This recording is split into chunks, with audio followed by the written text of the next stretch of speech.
Storage में depletion हो उसके।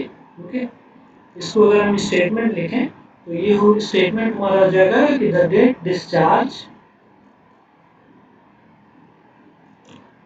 Going out of of all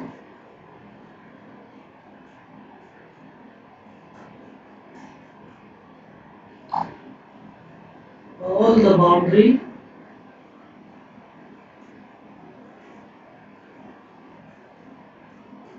surfaces of the reach is equal to the rate of depletion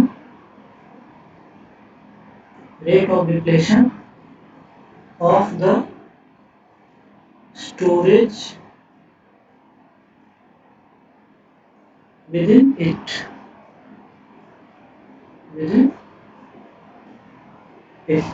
ठीक है। तो एक हम लोग देखें सेक्शन चैनल रीच का देखें।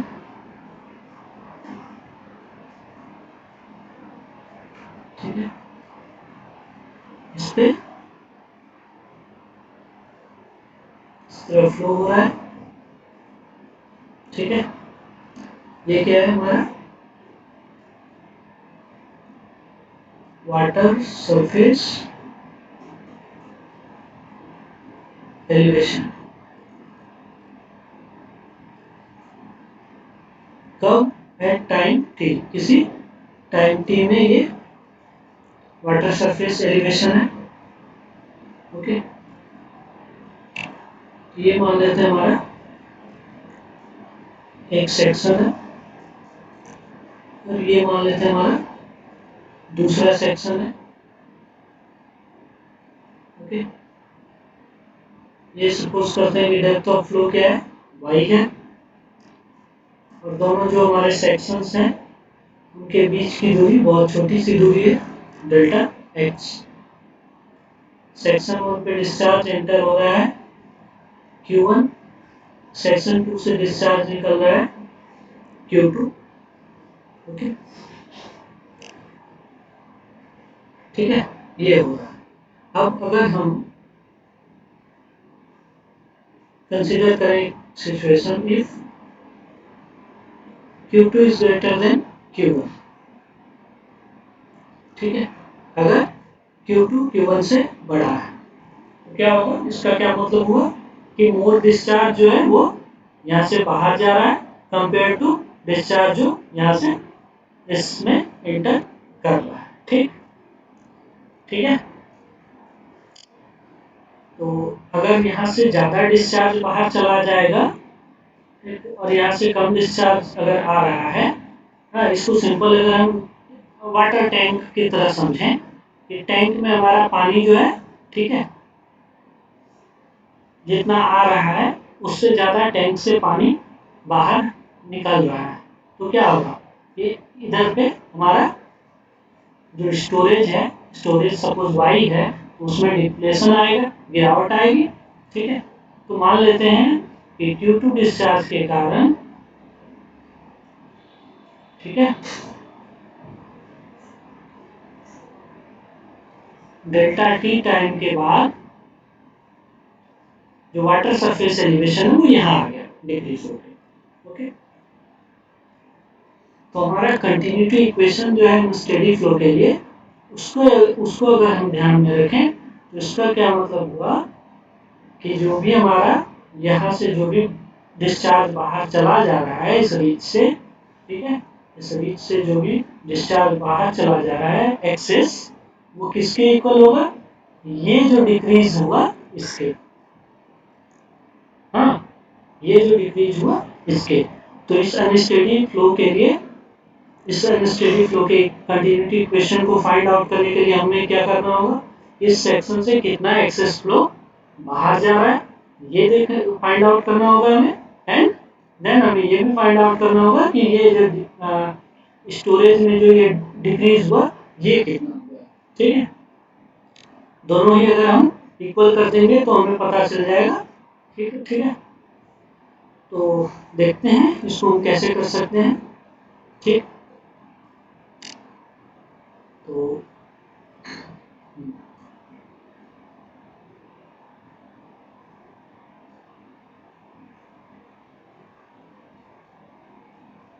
if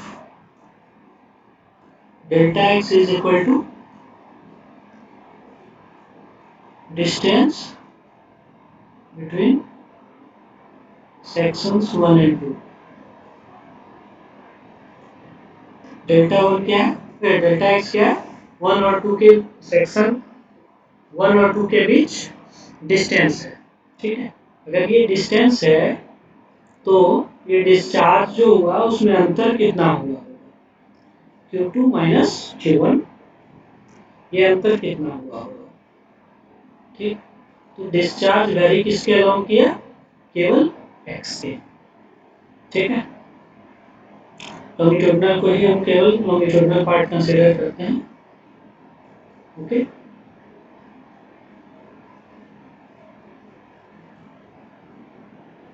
एंड कितने लेंथ में हुआ, वेरी क्या हो रहा है, केवल लॉन्गिट्यूडनल डायरेक्शन की हम लोग बात कर रहे हैं, तो इतना इतना डिस्चार्ज में अंतर हुआ।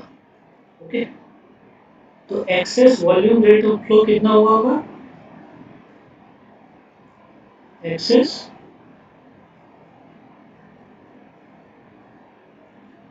एक्सेस वॉल्यूम कितना फ्लो हुआ होगा ये हम कह सकते हैं। ठीक है, या एक्सेस वॉल्यूम रेट हम देख लें, excess volume rate of flow कितने समय में हुआ ये, डेल्टा टी टाइम को हमने कंसीडर किया है, तो डेल्टा टी टाइम में हम देखें कितना फ्लो, एक्सेस फ्लो हुआ है, तो ये हमारा डिस्चार्ज का अंतर है। इसको हम लोग टाइम से मल्टीप्लाई कर दें तो हमें मिल जाएगा एक्सेस वॉल्यूम रेट कितना फ्लो होगा। ठीक है,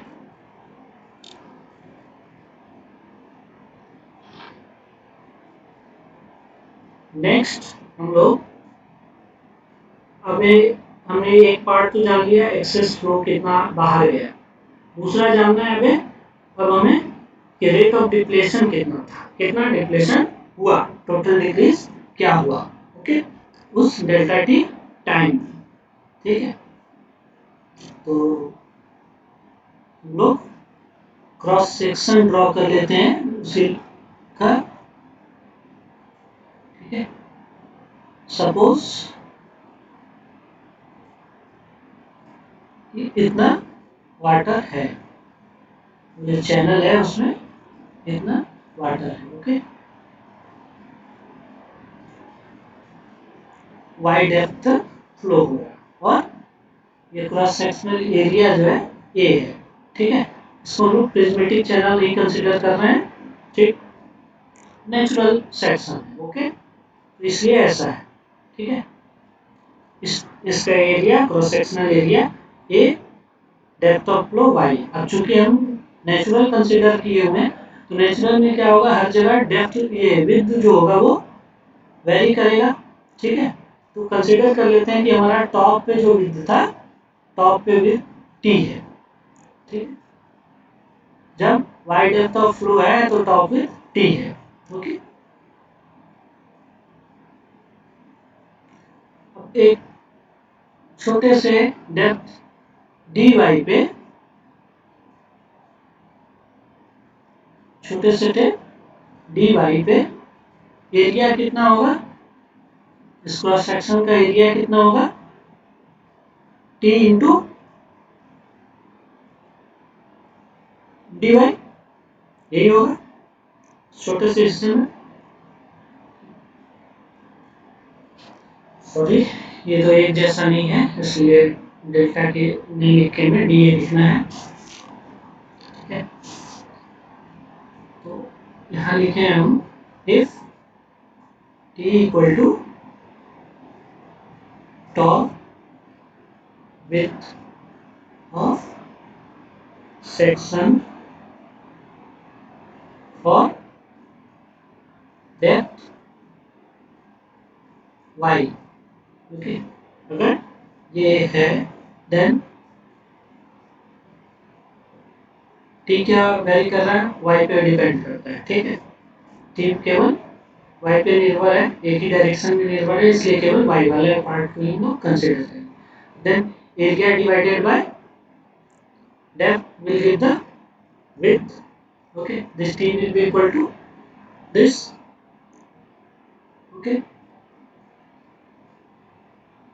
स्टोरेज वॉल्यूम उस पर्टिकुलर छोटे से सेक्शन डेल्टा एक्स, ठीक है, उस छोटे से लेंथ डेल्टा एक्स और इस क्रॉस सेक्शन में, ठीक है, कितना स्टोरेज हुआ होगा, स्टोरेज वॉल्यूम कितना हुआ होगा, स्टोरेज वॉल्यूम, ठीक है।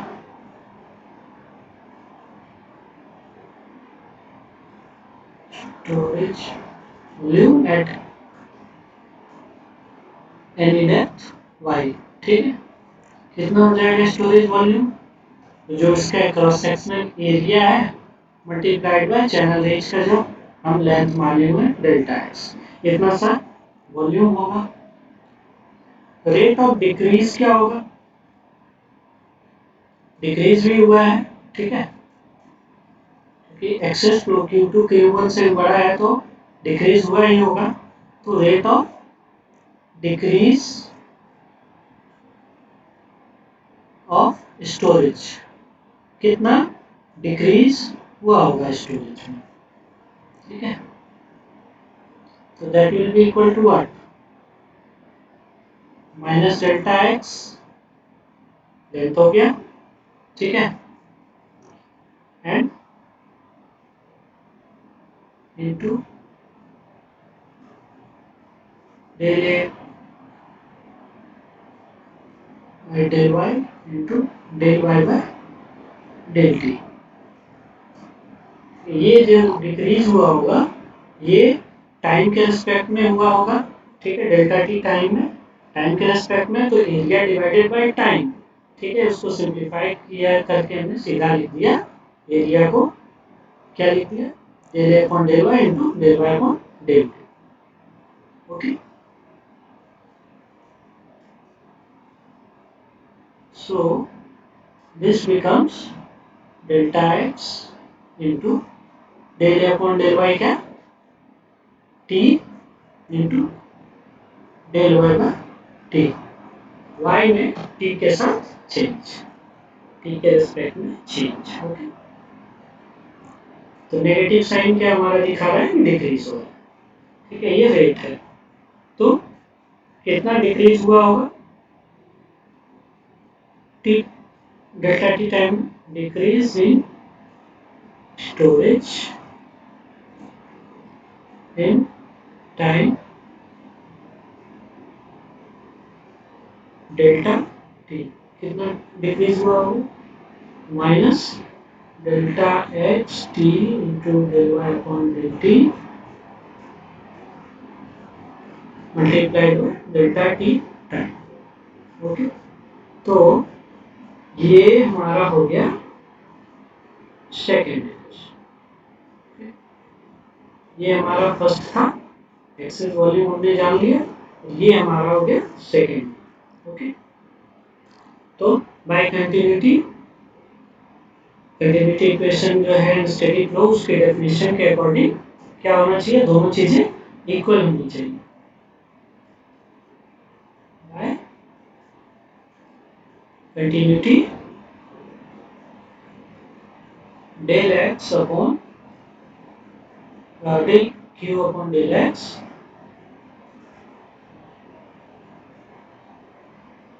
Okay, into delta X into delta T, यही था हमारा equation 1, this should be equal to,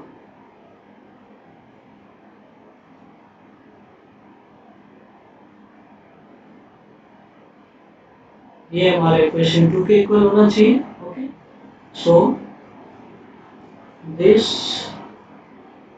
gets cancel.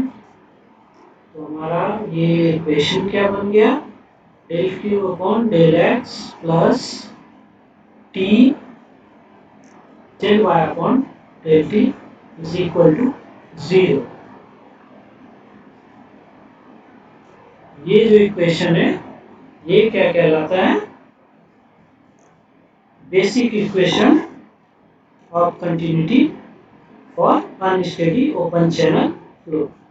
ठीक है, इसको हम क्या कहते हैं, बेसिक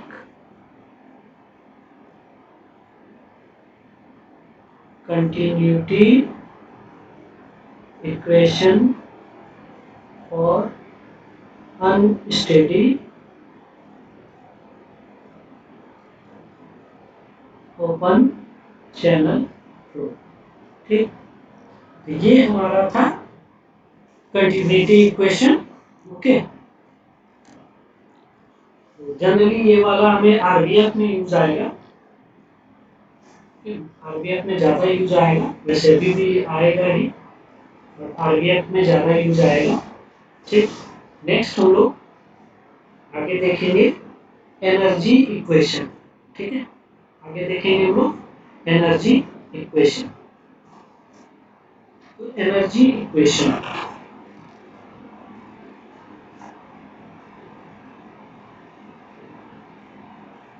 एनर्जी इक्वेशन। ओके, तो इसको समझने के लिए क्या है, वन डायमेंशनल एनालिसिस जो करते हैं हम लोग स्टेडी ओपन चैनल फ्लो का।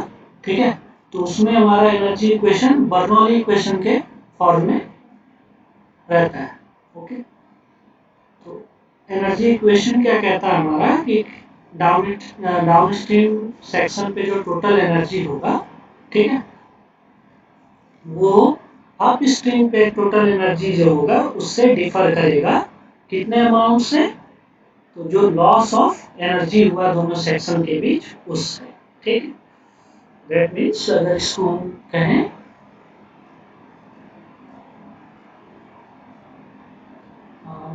Total energy eight down stream, ठीक है,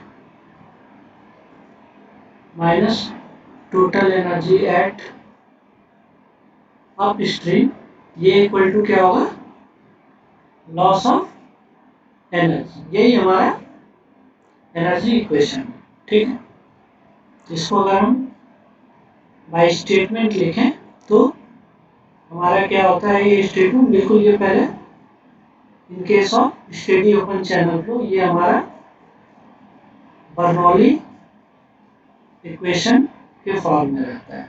ठीक है, स्टेडी ओसीएफ का केस है। Okay,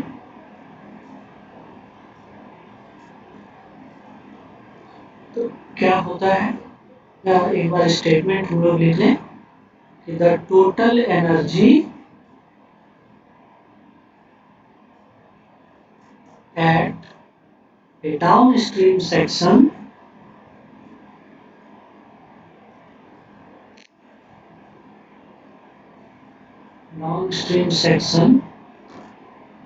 differs from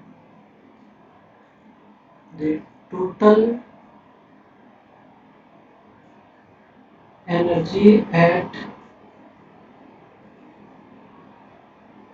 the upstream section by an amount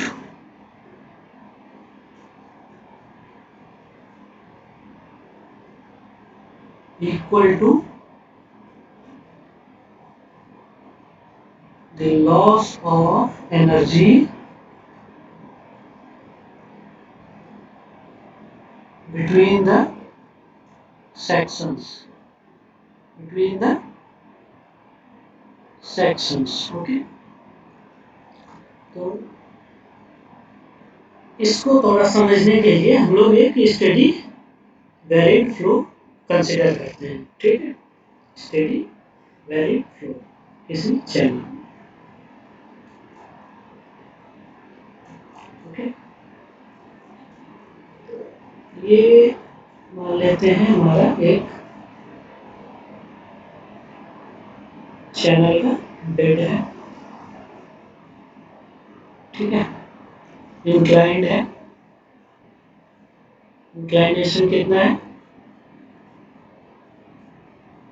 मान लेते हैं ये इंक्लाइनेशन है थीटा, ओके, थीटा इंक्लाइनेशन, ठीक। ये हमारा डेटम है, this one is our datum, okay. Flow हो रहा है तो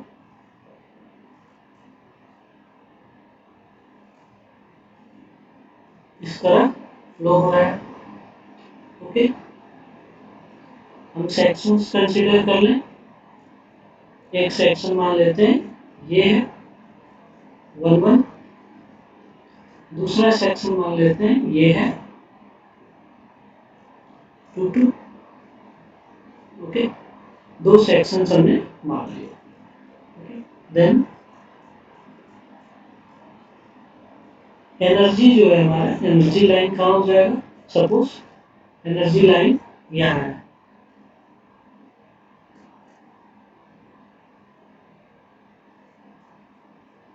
ठीक है,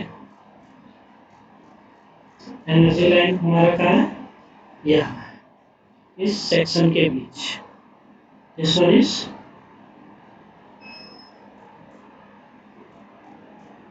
एनर्जी लाइन, ओके। और इसको मैं डिफरेंशिएट करने के लिए ऐसे दिखा दूँ, ठीक है। नाउ ये सेक्शन है हमारा 1 1, तो यहाँ पे हमारा ये डेटा मान लिया कितना हो गया, डेटा में Z1, ठीक है। देन ये हमारा क्या है, नॉर्मल डेप्थ है, तो मैं स्ट्रेट लाइन से तो नहीं मिला पाया, नो इश्यूज। ये वाई डेप्थ है, ठीक है, क्योंकि चैनल इंक्लाइंड है तो ये वाई क्या होगा, इस पे नॉर्मल, अगर नॉर्मल मेजर करेंगे तो इस तरह मिलेगा हमें थीटा एंगल पे, ठीक है, थीटा एंगल से ये हमारा इंक्लाइंड है चैनल, तो अगर हम इस तरह देखें तो ये क्या मिलेगा हमें, एनर्जी कितना मिलेगा यहाँ पे, y1 cos theta, and then sorry पूरा मैंने मिला दिया इतना, no, this one will be y1 cos theta, and this will be the velocity head v square upon 2g, ठीक है, with a correction factor alpha v square v1 square upon 2g। Similarly अगर हम, ठीक है, ये sorry this one call this y1, अगर हम इसी तरह दूसरे सेक्शन को कंसीडर करें तो ये हमारा डेटा में Z2, फिर ये हमारा ये डेप्थ कितना y, यहाँ पे नॉर्मल डेप्थ कितना y1, उसको कहा हमने कि ये हमारा हो गया y2, इसका इस पे प्रोजेक्शन करें तो ये होता है y2 cos theta sin theta,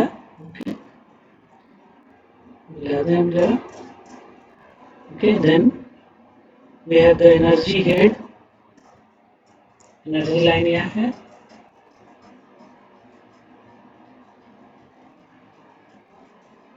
energy head यहाँ तक कितना करेक्शन फैक्टर अल्फा के साथ alpha v2 square upon 2g। Okay, यहाँ पे हमारा दोनों एनर्जी लाइंस के बीच ये डिफरेंस आ गया, ये लॉस हुआ है। ठीक है, ये कितना हुआ है, HL से डिनोट कर दें। ओके, नाउ अगर हम इफेक्ट ऑफ कर्वेचर जो है प्रेशर डिस्ट्रीब्यूशन पे उसको नेग्लेक्ट कर लें, ठीक है, उसको नेग्लेक्ट कर दें और इसमें कोई पॉइंट कंसीडर करें, इस सेक्शन के बीच कोई पॉइंट है ए, कोई पॉइंट है ए। ओके, ये पॉइंट ए है जो कि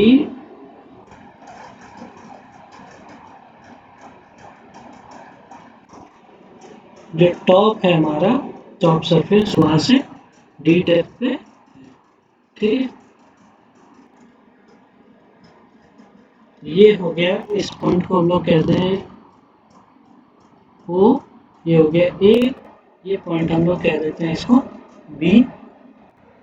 ठीक है, ये हमारा वाटर सरफेस है, इसको मार्क कर दें हम लोग। ओके, तो यहाँ पे हमारा डेटम सपोज जेड है। ओके,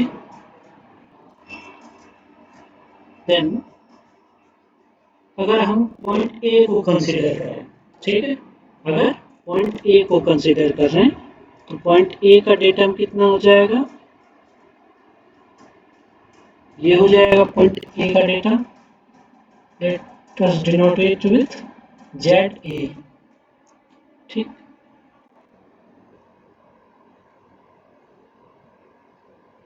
यहाँ पे इसका जो डेप्थ हो जाएगा वो डी cos थीटा एंड इसका एनर्जी हेड जो ये है, इसको हम लोग मान लेते हैं यहाँ पे वेलोसिटी v है ओनली, तो v square by 2g। Okay, v square by 2g। Now मैं जो कह रहा हूँ, ठीक है, तो total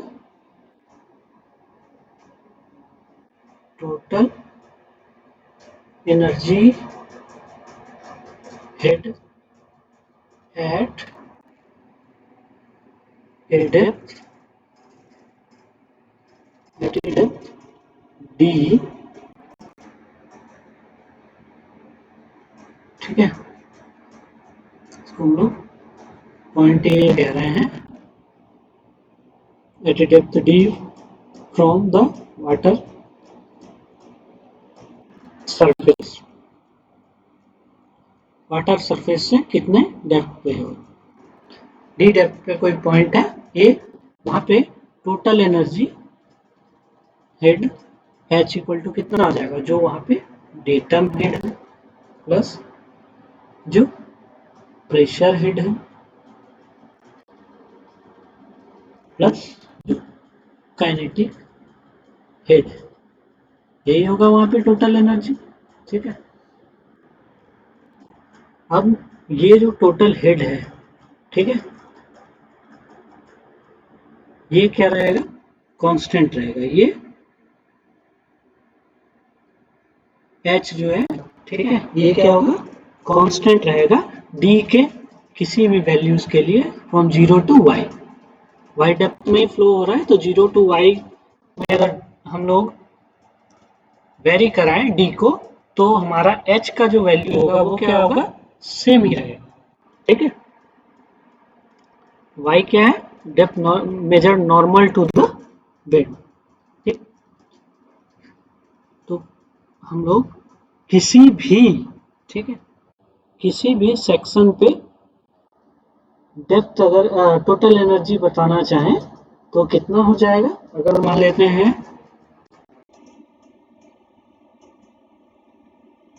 total energy at any section, ठीक है, जिसका बेड एलिवेशन का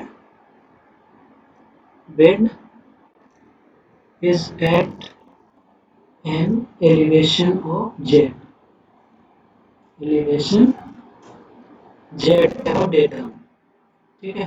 तो क्या हो जाएगा किसी भी वैसे सेक्शन पे total energy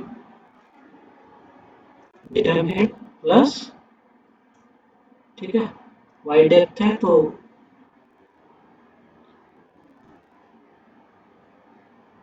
potential head plus kinetic head, okay. ये किसी भी सेक्शन पे यही होता है। हम सेक्शन 1 कहें तो सारा जो हमारा सफिक्स है वो 1 लग जाएगा, h1 equal to z1 plus y1 cos theta plus alpha v1 square by 2g। Section 2 लो तो हमें सफिक्स 2 लगा देना है। मतलब जो भी सेक्शन होगा अभी इसमें सब जगह जो हमारा टोटल एनर्जी होता है यही रहता है, ठीक है। जनरल इक्वेशन यही रहता है। अब ये जो हमारा z plus Y cos theta term है, ठीक है, h equal to Z plus Y cos theta plus alpha V square by 2g, okay. इसमें जो ये टर्म होता है, ठीक, इसको हम लोग ये क्या रिप्रेजेंट क्या करता है, रिप्रेजेंट्स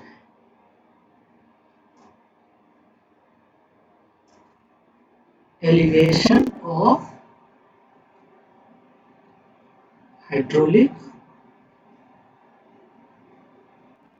ग्रेड लाइन, ठीक है, हाइड्रोलिक ग्रेड लाइन या ग्रेडियंट लाइन जो है, ठीक है, उसको रिप्रेजेंट करता है ये क्वांटिटी, ठीक है।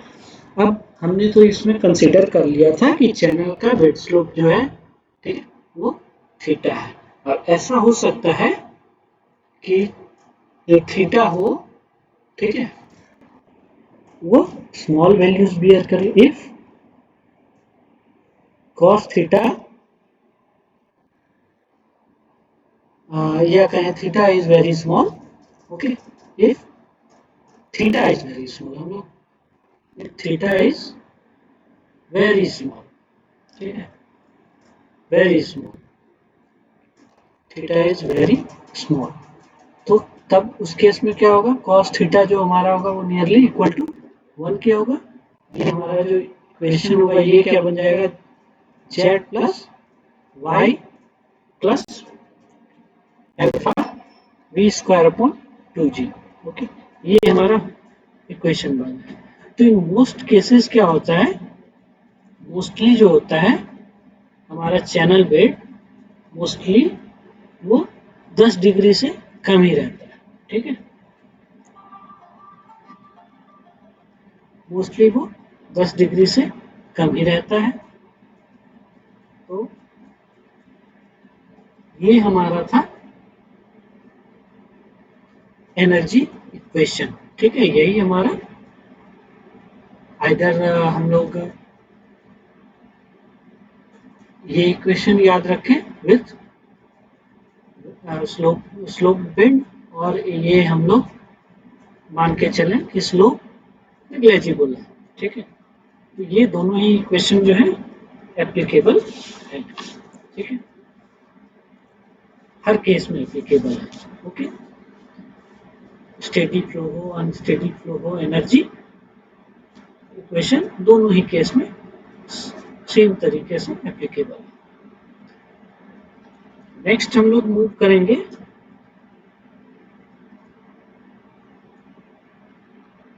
मोमेंटम इक्वेशन पे, ठीक है। नेक्स्ट हमारा होगा momentum equation.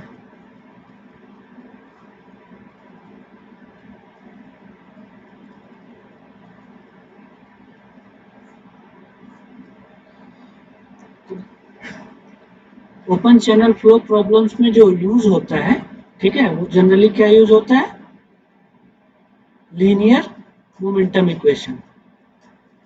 Open channel flow में लीनियर मोमेंटम इक्वेशन भी यूज होता है। ओके, जनरली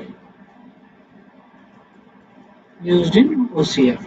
ओके, तो ये इक्वेशन हमारा क्या, मोमेंटम इक्वेशन जो है ये क्या कहता है कि जितने भी एक्सटर्नल फोर्सेस हैं उनका अलजेब्रिक सम जो होता है वो क्या होता है, time rate of change of linear momentum. Okay, तो अगर इसको हम स्टेटमेंट लिखना चाहें इसका, तो स्टेटमेंट क्या लिख सकते हैं कि the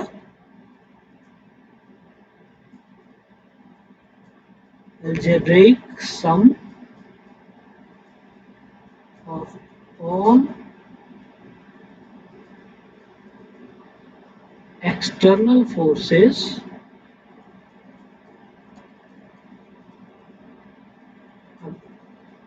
acting in a given direction on a fluid mass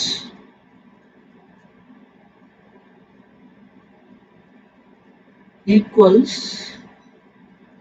the time rate of change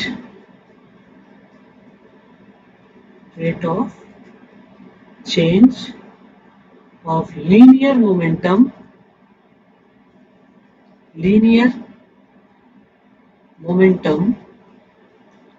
of the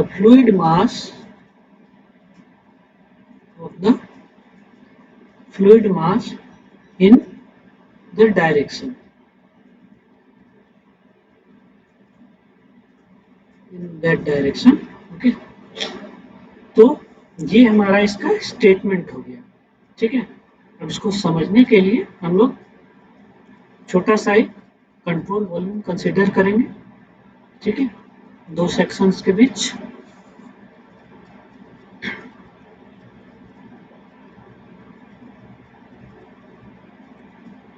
ये स्लोप्ड चैनल बेड है।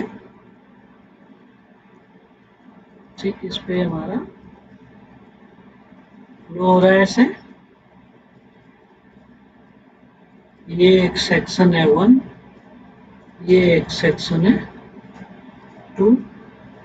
ठीक है, कंट्रोल वॉल्यूम हम कंसिडर कर रहे हैं तो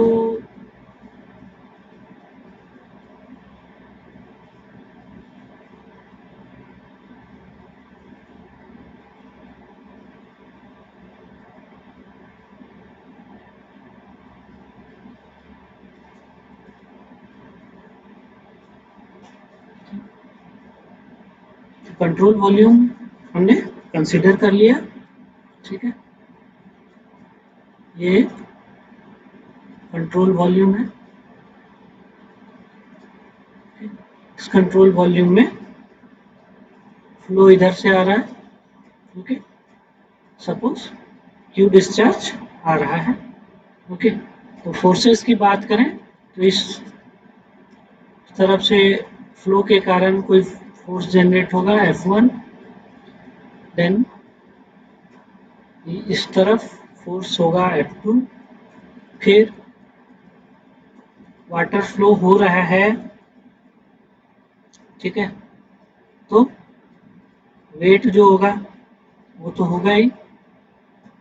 ठीक है, तो वेट का फ्लो की डायरेक्शन में हम लोग कंपोनेंट ले लें तो W साइन थीटा। ठीक, फिर फ्लो होगा तो इधर से हमें बेड से रेजिस्टेंस भी मिलेगा, इसको F3 से डिनोट कर दें, इसको हम लोग F4 कह देते हैं। ठीक है, तो ये हमारा एक कंट्रोल वॉल्यूम हो गया। थीटा हमने मेंशन कर दिया है तो यहाँ पे हम बेड स्लोप मेंशन कर दें, ये कितना है, थीटा है। ओके, तो ये हमारा हो गया कंट्रोल सेक्शन। ओके, तो कंट्रोल सेक्शन क्या होता है, ये volume fixed in space, space में ये वॉल्यूम फिक्स होता है, ये चेंज नहीं होना है। ओके, ये चेंज नहीं होना है। नाउ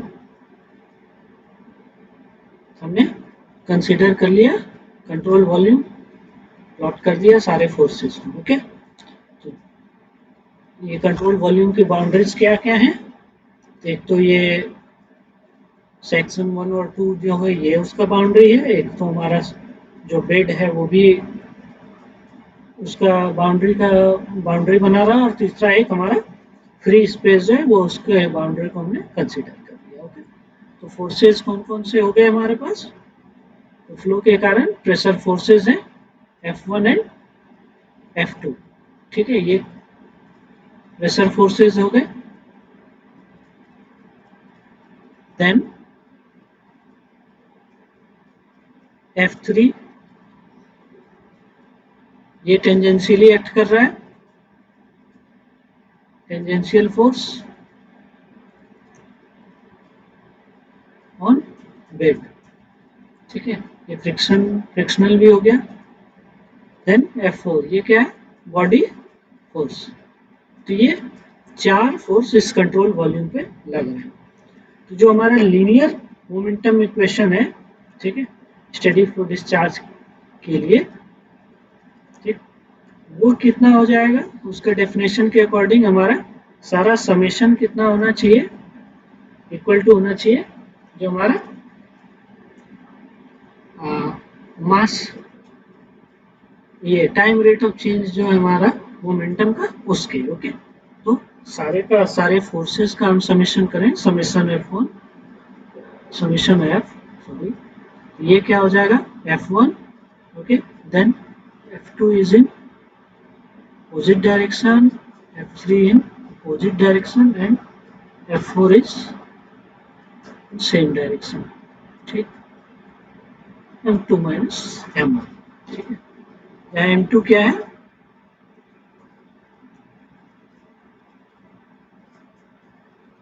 M1 हो गया पहले हमारा रो,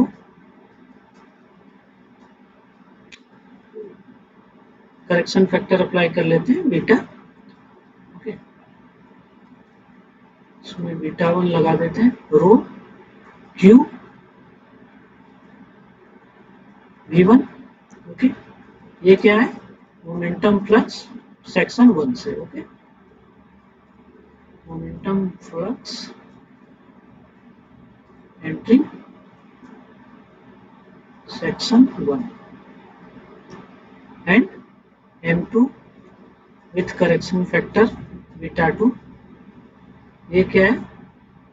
momentum correction factor, momentum flux leaving section 2।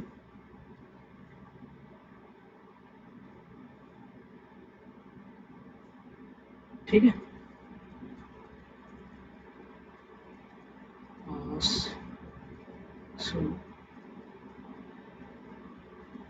Control volume mention ही नहीं किया मैंने, और control volume of control volume.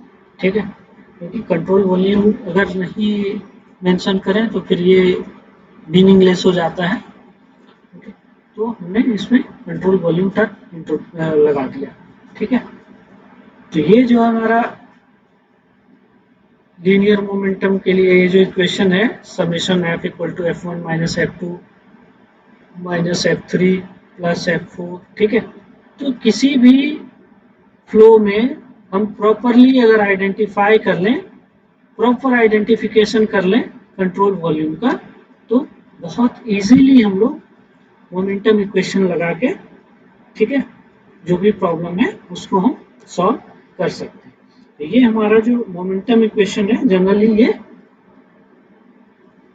Rapidly varied flow situation को एनालाइज करने में काम आता है, जहाँ क्या होता है, एनर्जी लॉस बहुत कॉम्प्लेक्स होता है और इजीली एस्टिमेट नहीं कर सकते हैं। ठीक है, तो ये हमारा मोमेंटम इक्वेशन था।